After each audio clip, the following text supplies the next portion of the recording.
Hello दोस्तों, जैसा कि आप सभी लोगों का एसएससी जीडी का एग्ज़ाम चल रहा है, तो आज आपका है 10 जनवरी, आज से शुरुआत हो गई। तो अभी सेकेंड शिफ्ट का एग्ज़ाम खत्म हुआ है। तो सभी यानी कि आपका जो पूरा एग्ज़ाम हुआ है, ओवरऑल पूरे एग्ज़ाम के बारे में बात करने वाले हैं कि आज का आपका सेकंड शिफ्ट में पेपर कैसा रहा है, आपका मैथ का क्या लेवल रहा है, आपका रीजनिंग का क्या लेवल रहा है, साथ ही आपके जीके जीएस के कौन कौन से क्वेश्चंस पूछेंगे या आपकी हिंदी में क्या पूछा गया है।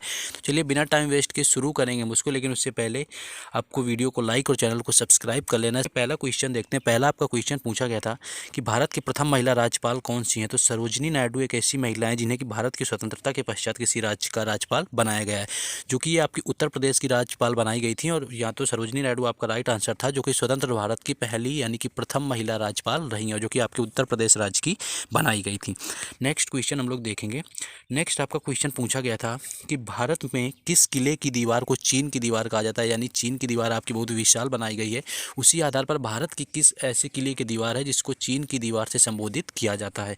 तो राजस्थान के राजसमंद जिले में स्थित इस किले का निर्माण राणा कुंभा ने करवाया था। यह किला अजयगढ़ के नाम से मशहूर था। इसके चारों ओर एक बड़ी दीवार बनी हुई थी, जो चीन की दीवार के बाद विश्व की दूसरी सबसे बड़ी दीवार थी। तो यहाँ पर आपका राइट आंसर हो जाएगा, यानी कुंभलगढ़ किला था आपका, जिसमें कि अजयगढ़ के नाम से भी मशहूर है। तो आपको ऑप्शन दिया होगा, अगर आपको अजयगढ़ के बजाय कुंभलगढ़ दिया हुआ था तो वहाँ पर आपका राइट आंसर हो जाएगा। नेक्स्ट क्वेश्चन यहाँ पर हम लोग देखेंगे। नेक्स्ट आपका पूछा गया था कि कालबेलिया नृत्य को किस वर्ष यूनेस्को की अमूर्त धरोहर में शामिल किया गया था। जिस तरह से यूनेस्को में हमारी विरासतों को शामिल किया जाता है, उसी तरह अमूर्त धरोहर होती है, यानी कि अनटचेबल होती हैं। जैसे कि आपका 2022 में दुर्गा पूजा को अमूर्त धरोहर में शामिल किया गया, उसी तरह से आपका पूछा गया था कि कालबेलिया नृत्य को किस वर्ष यूनेस्को की अमूर्त धरोहर में शामिल किया गया था। तो सही उत्तर आपका 2010 हो जाएगा, यानी 2010 में कालबेलिया नृत्य को यूनेस्को की अमूर्त धरोहर में शामिल किया गया था। साथ ही कालबेलिया की बात करें तो यह राजस्थान से संबंधित आपका नृत्य है, जो कि सपेराओं का नृत्य होता है, सपेराओं के द्वारा किया जाता है। नेक्स्ट क्वेश्चन आपका था कि विराट कोहली को क्रिकेटर ऑफ द ईयर किस वर्ष घोषित किया गया था। क्रिकेटर ऑफ द ईयर की बात करें कि किस वर्ष घोषित किया गया था, तो 2018 यहाँ पर आपका राइट आंसर था, क्योंकि 2017 में आपके विराट कोहली कप्तान बनते और 2018 में आपका क्रिकेटर ऑफ द ईयर के अवार्ड से इन्हें यानी सम्मानित किया गया था। नेक्स्ट क्वेश्चन आप सभी का पूछा गया था, जो कि फिजिक्स से यहाँ पर क्वेश्चन आया हुआ था कि संवेग का मात्रक क्या होता है, यानी यहाँ पर आपका मोमेंटम का यूनिट पूछ लिया गया था, संवेग का मात्रक। तो सही उत्तर आपका किग्रा मीटर पर सेकंड होता है। संवेग का एसआई मात्रक किग्रा पर मीटर सेकंड होता है। संवेग के संदर्भ में न्यूटन का गति विषयक द्वितीय नियम बताता है कि कुल बाहरी बल उस समय से विभाजित करके आपका बदलता है तंत्र के संवेग में परिवर्तन के बराबर होता है। तो किग्रा मीटर पर सेकेंड आपका यहाँ पर राइट आंसर हो जाता है, यानी P इक्वल टू आपका mv होता है, यानी कि आपका संवेग के बराबर द्रव्यमान इंटू आपका यानी द्रव्यमान गुणनफल वेग आपका होता है संवेग के बराबर। तो यहाँ पर आपका किग्रा मीटर पर सेकंड राइट आंसर हो जाएगा। नेक्स्ट क्वेश्चन आपका पूछा गया था कि जीएसटी के लिए कौन से संविधान संशोधन किया था। तो जीएसटी एक अप्रत्यक्ष कर है, जिसे भारत को एकीकृत साझा बाजार बनाने के उद्देश्य से लागू किया गया था। यह निर्माताओं से लेकर उपभोक्ताओं तक वस्तुओं एवं सेवाओं की आपूर्ति करने वाला एकल आपका कर बन गया था। और इसकी बात करें तो 122वां संविधान संशोधन आपका राइट आंसर था, जो कि 122वां संशोधन विधेयक था, जिसे कि आपका जीएसटी से संबंधित आपका पेश किया गया था। तो 122वां संशोधन विधेयक आपका राइट आंसर यहाँ पर था। नेक्स्ट क्वेश्चन हम लोग देखेंगे, जो कि आपका पूछा गया था। नेक्स्ट क्वेश्चन आपका पूछ लिया गया था आपका एशियन यूनिवर्सिटी से आपका था।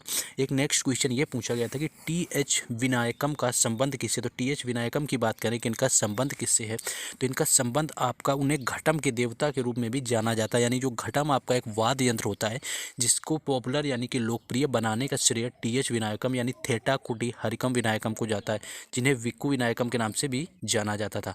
इनका आपका जन्म की बात करें तो 11 अगस्त 1942 को आपका इनका जन्म हुआ था। तो घटम आपका राइट आंसर था, जो कि टीएच विनायकम यानी कि विक्कू विनायकम आपका राइट आंसर था, जो कि आपके घटम से संबंधित थे। नेक्स्ट आप लोगों का पूछ लिया गया था कि मोहिनी अट्टम नृत्य किस राज्य से संबंधित है। तो मोहिनी अट्टम की बात करें तो मोहिनी अट्टम केरल की एक एकल नृत्य परंपरा है, जिसे प्रकृति नाम की एक युवती ने नृत्य और संगीत के माध्यम से स्वयं को मंदिर के देवता को समर्पित करने के लिए किया था। तो मोहिनी अट्टम का आपका नृत्य पूछा गया था। वैसे आपके दो नृत्य पूछे गए थे, उसका दूसरा नृत्य यहाँ पर क्वेश्चन नहीं मिल पाया है कि कौन सा था, लेकिन आपके फोल्क डांस से यहाँ पर दो क्वेश्चन पूछे गए थे। हो सकता है वो आपका कथकली था, एग्जैक्ट पता नहीं चल पाया, लेकिन तो मोहिनी अट्टम आपका पूछा गया था। नेक्स्ट क्वेश्चन आपका था कि सोन नदी का उद्गम स्थल कौन सा है। तो सोन नदी की बात करें तो सोन नदी आपकी गंगा की सहायक नदियों में से एक है, और इसकी हम बात करें तो ये आपके मध्य प्रदेश राज्य के अमरकंटक की पहाड़ियों से निकलती है। तो यानी उद्गम स्थल जो हुआ आपका सोन नदी का, वो मध्य प्रदेश के अमरकंटक पहाड़ियों से आपका इसका उद्गम स्थल है, यानी वहाँ से ये निकलती है। साथ ही नर्मदा नदी का भी उद्गम स्थल जो आपका है वो भी आपके मध्य प्रदेश के अमरकंटक पहाड़ियों से ही होता है। साथ ही साथ ये गंगा की सहायक नदी है। नेक्स्ट क्वेश्चन आपका पूछा गया था कि आकस्मिक जो आपका है निधि का अनुच्छेद कौन सा। तो आकस्मिक निधि की बात करें तो ये आपका अनुच्छेद 267 आपका राइट आंसर हो जाएगा। यानी आर्टिकल 267 जो आपका है 267 है, ये भारत की आकस्मिक निधि से संबंधित है। इस निधि को भारत की आकस्मिक निधि कहा जाता है, यानी संसद को एक निधि स्थापित करने की शक्ति दी गई है अनुच्छेद 267 के तहत। तो यहाँ पर आपका राइट आंसर हो जाएगा। नेक्स्ट एक क्वेश्चन एक आपका रेडॉक्स अपक्रिया से पूछ लिया गया था कि रेडॉक्स अपक्रिया आपकी किससे संबंधित है। ऐसा रेडॉक्स अपक्रिया से आपका केमिस्ट्री का भी क्वेश्चन आया हुआ था। साथ ही आपका यहाँ पर था पाँचवीं पंचवर्षीय योजना किससे संबंधित है। तो पाँचवीं पंचवर्षीय योजना की बात करें किससे संबंधित है, तो यह आपकी पाँचवीं पंचवर्षीय योजना रोजगार, गरीबी उन्मूलन और न्याय पर जोर दिया गया था। यानी गरीबी हटाओ का जो नारा था वो पाँचवीं पंचवर्षीय योजना में ही दिया गया था। साथ ही आपके गरीबी उन्मूलन और रोजगार देने से संबंधित थी। नेक्स्ट क्वेश्चन आपका पूछा गया था कि गोल पोस्ट जो होता है आपका, कि गोल पोस्ट की ऊंचाई कितनी होती है। तो गोल पोस्ट के अंदर की जो गहराई होती है वो आपके 2.44 मीटर होती है, यानी 2.44 मीटर यहाँ पर राइट आंसर था फीफा के गोल्ड पोस्ट की ऊंचाई। तो ये यहाँ पर राइट आंसर आपका पूछ लिया गया था, यानी फुटबॉल में गोल्ड पोस्ट की जो आपकी ऊंचाई पूछ ली गई थी, जो कि 2.44 मीटर यहाँ पर राइट आंसर था। साथ ही यहाँ पर देखेंगे आपको हिंदी को लेकर की बात करेंगे कि हिंदी में आपका क्या आया था। तो हिंदी की बात करें तो जो आपका कवि होता है, तो कवि का जो स्त्रीलिंग होता है यानी कवियत्री जो आपका होता है, इस तरह से कुछ लिखा जाता है। इसका पूछ लिया गया था कि इसमें वर्तनी सही करना था, यानी कि कवि की जो कवियत्री होता है उसको किस तरह से लिखा जाता है। तो इससे संबंधित आपका वर्तनी पूछ लिया गया था। साथ ही अगर बात करें आपका तो हिरण का आपका पर्यायवाची पूछ लिया गया था कि हिरण जो होता है आपका, हिरण का पर्यायवाची कौन सा होगा। साथ ही आपका समुद्र यानी कि समुद्र यानी जो सरोवर है आपका, समुद्र से संबंधित पूछा गया था कि समुद्र का आपका पर्यायवाची क्या होता है। इसके साथ साथ अगर बात करें विलोम शब्दों की बात करें तो आपके 2 विलोम शब्द पूछे गए थे। इसमें एक आपका पूछ लिया गया था कि जल का जो होता है कि जल का विलोम शब्द क्या होता है। तो जल का विलोम शब्द यहाँ पर आपका पूछ लिया गया था।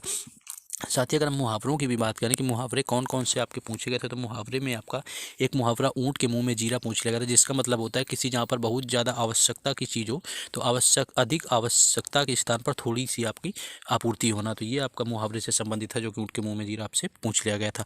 तो कुछ इस तरह से ओवरऑल पेपर का लेवल रहा था। मैथ आपका ईजी था, रीजनिंग भी मॉडरेट ईजी ही रहा है, वैसे जीएस बस थोड़ा सा टफ था। तो ये कुछ क्वेश्चन थे आज के आपके 10 जनवरी सेकंड शिफ्ट के। तो अगर अभी तक आपने वीडियो को लाइक और चैनल को सब्सक्राइब नहीं किया तो चैनल को सब्सक्राइब कर दें, और सभी शिफ्टों का पीडीएफ लेने के लिए हमारे टेलीग्राम चैनल अमन प्रयास जी के जीएस से जुड़ जाएं। वहाँ पर आपको पीडीएफ सारे शिफ्टों का सामने दे दिया जाएगा। जय हिंद।